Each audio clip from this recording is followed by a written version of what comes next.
If you haven't noticed it before, DS3TV audience, yeah, I'm charging up my laptop in this video too, cause yeah, your boy's laptop is dying again. So yeah, um,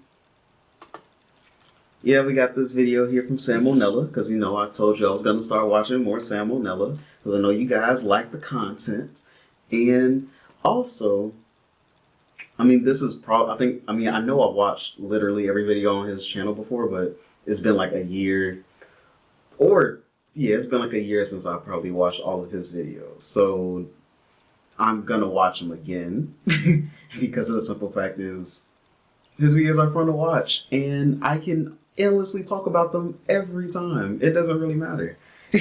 But yeah, it's always fun to go back to his videos and just talk about them because.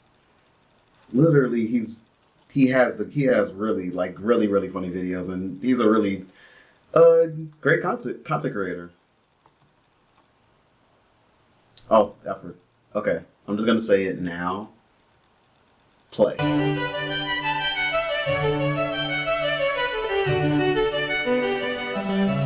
Hey kids, hope you had yourself a merry little whatever. I know I did. What do you like best about the holiday experience? My personal favorite part is where we systemically brainwash children into thinking they're supernatural beings who judge their every move and then invade their house at night. Now, everyone knows Santa. Yeah, and Santa looks like that.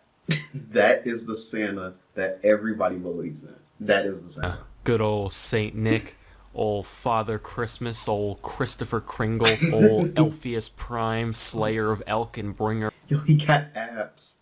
of Xboxes. And you've probably heard of some other characters somewhere too. Guys like Krampus, Belsnickel, Yeah. Charlie Brown, Xi Jinping. Well, today I want to show you guys some more obscure Yuletide beings from different cultures all across the globe, but mostly Europe. Now, this first creature's name comes from the Welsh. As a matter of moral principle, I'm gonna try to say that name before he does. Mari Lwyd. Lwyd? Lyd? Lwyd? I don't know how the LW is pronounced. That's the only problem. But you know, we're just gonna let him say it then.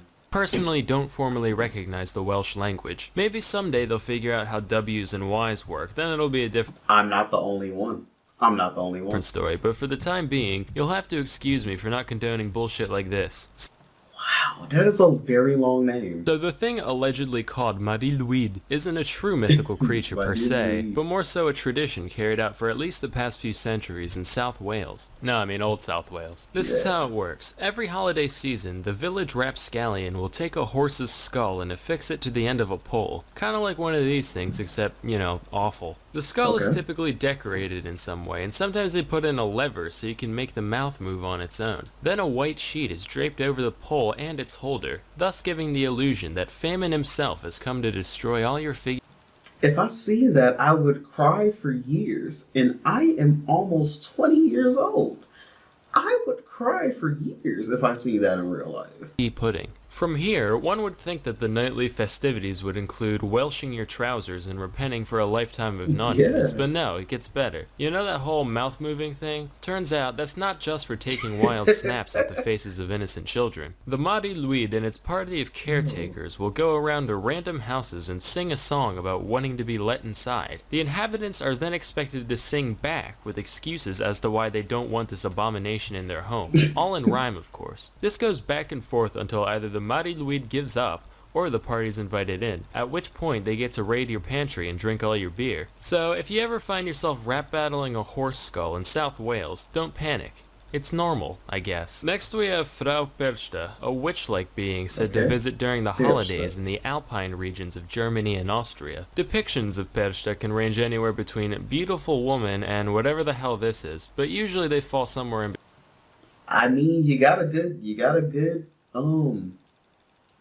drawing hand for it. That's somewhere in the middle. between. She's also sometimes shown with this big weird floppy goose foot. That's because she's apparently real into spinning. Not the 2-foot kind though, the 1-foot kind. It's said that this delightful spinster pays a visit to all the little wiener schnitzels on the 12th night of Christmas. If you are well behaved and hard working this year, she might leave you a small silver coin in your shoe. How kind. But if you've been an inattentive young lady and didn't spin all your flax that year, Perchta will trample all your half-woven fibers as punishment, and you'll say, weird flax, but okay.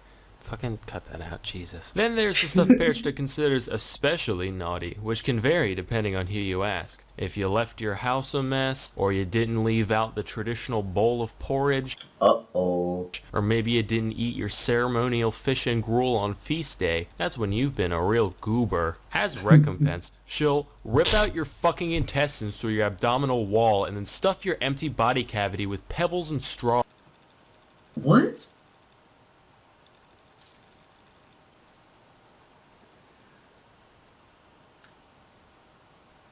This is supposed to be for kids, right?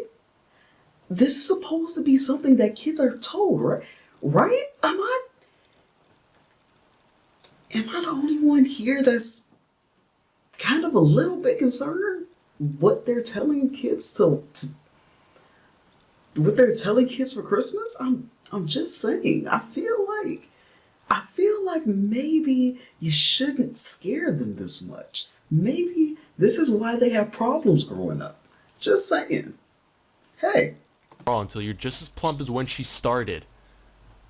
So, you win some, you lose some. Nobody knows what she does with your freshly harvested innards after she leaves. But being that she lives in the mountains and has an obsession with thread making, I think we can all infer the obvious truth. Of course, no discussion of folklore of any kind can truly be complete without taking a look at Iceland. Between the centuries of isolation and the volcanic fumes constantly spilling out over the countryside, it's no wonder that they're one of the world's biggest exporters of whack-ass mythology. Seriously, according to one 1998 survey, over 54% of Icelandic citizens said they believed in elves. Let me repeat that just so we're all clear. In 1998, the majority of the population of Iceland said they believed in elves, and a very large portion probably still does today. As such, the cast of characters said to visit during the holiday season over there is naturally quite diverse. The main lineup consists of the family pictured here. This is the leader of the bunch, a troll, goblin, ogreish type lady named Grilla. Grilla just fucking eats kids. That's it. She's said to prefer the naughty ones, but as long as it's small and made out of kid, she's game. Then you got her husband, Lwyd, who lives with her in her cave, generally considered to be equally ogreish. When the holidays roll around, if there's no soot in your fireplace, he'll reward you with a pickled herring. But if it's dirty, he'll scoop up the ash and dump it in your bed. Ooh. Nah, just messing with you. None of that's true. He also just eats children. The couple also has a giant cat called, this. The cat's main concern is whether or not a person received new clothes for Christmas. Pretty hypocritical considering it walks around naked all the time, but whatever. Anyway, if you got new clothes, then good for you. You got new clothes. On the other hand, if you didn't get any, well, can you guess what he does? You want to take a wild stab? He eats kids. I'm gonna guess. He eats the kids and probably does worse things. Give your guesses in the comment section. The video's still gonna play, but I'll give you like 5 seconds. Pause it if you want to guess too. That's about as best as I can say. So yeah, let's get back into the video. Yeah, that's exactly right. He fucking eats you. Children, adults, doesn't matter. He'll even vor your dog. He eats adults too. So if you only thought kids were going to be the topic of today, no, adults get eaten too. So,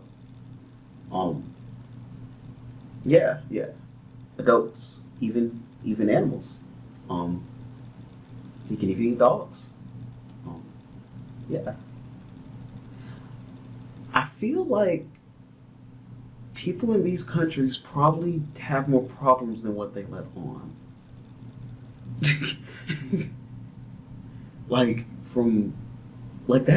That sounds very bad. Why do you believe? Why do you tell your kids this? And then, but why? Why would anybody do this? Why would anybody believe in this? I don't want to believe in something that would eat me. I'm just not that type of person. Alright, let's just continue with the video.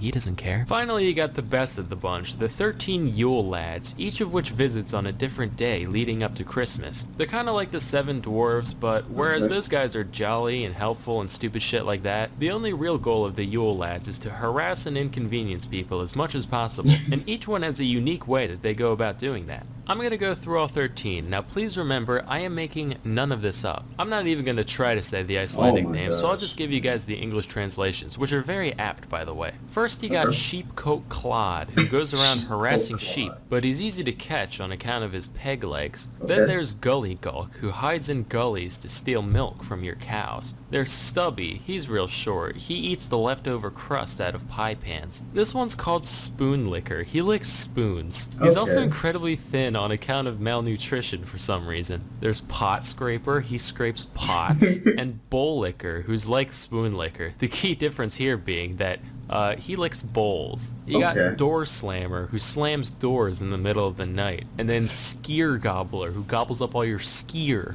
which is like a Nordic yogurt type thing. Whoa, who's that up in the rafters? It's Sausage Swiper, of course. Here to swipe your sausages. And who's that in the windows? You bet your ass it's Window Peeper. Look at him peep. And who could forget our favorite, Doorway Sniffer, who sniffs your doorway with his giant freakish nose to seek out bread. There's what are these things? Meat Hook, he steals your meat with a hook. And finally, Candle Stealer, who fucking, you get the picture. So, if you know some kids who just won't behave, maybe it's time to take a page out of Iceland's book come next holiday season. Now remember, your friend dressed up as Grilla doesn't have to actually eat the kids. Just bite them a couple times, that'll be enough. Anyway, with New Year's right around the corner, the time comes to make our New Year's resolutions. While you may spend New Year's Eve getting hella turnt, why not spend New Year's Day getting hella learnt?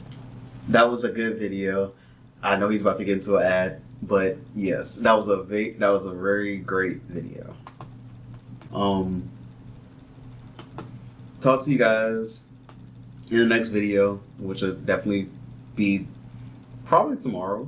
I don't know which order these videos are coming out, so I can't really tell you the order, but yeah. Peace.